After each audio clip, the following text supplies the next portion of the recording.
Je pense que tout le monde ne peut pas se permettre d'être artiste. Et c'est là que je trouve qu'il y a un gros problème, parce que quand on dit qu'il y a 70% du travail qui est invisibilisé et donc qui n'est pas rémunéré, qui peut se permettre de passer 70% de son temps de travail à ne pas être rémunéré? Donc je m'appelle Astrid Akaï et je suis metteuse en scène de théâtre et actrice. Et je suis sortie du conservatoire de Liège il y a quelques années déjà. À ce moment-là, ce qui s'est passé, c'est que j'étais vraiment pleine d'idées, pleine de projets artistiques.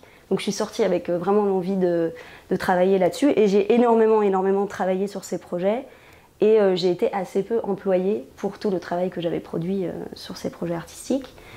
Et ça, je pense que c'est assez révélateur d'une dynamique de l'emploi artistique, quoi. C'est que finalement, il y a, je pense, plus de 70% du travail qui est gratuit. Donc ce qu'on fait, c'est qu'on sclérose complètement la culture aussi, parce que qui a accès à la culture, et pas seulement accès aux œuvres qui ont été produites et qui arrivent au public, non, aussi qui a accès à produire cette culture.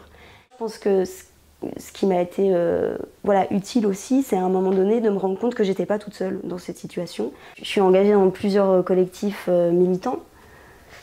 Et je dirais que le point commun entre ces différents collectifs, on peut dire, c'est la lutte contre la fabrication de la précarité dans un monde où en fait on a assez pour tout le monde. Et donc ça pose la question de la répartition des richesses. Et donc comment est-ce qu'on répartit ces richesses? Et donc des dispositifs notamment de sécurité sociale et tout ça.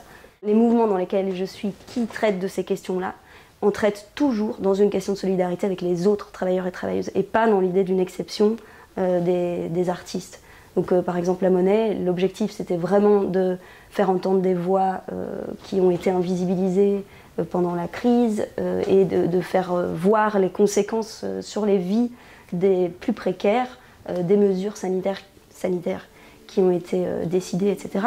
Et donc on a mis en place une tribune sur la place de la Monnaie où tous les jours à 5 heures on réunissait des personnes qui venaient témoigner de l'incidence des décisions qui ont été prises pendant la crise sanitaire.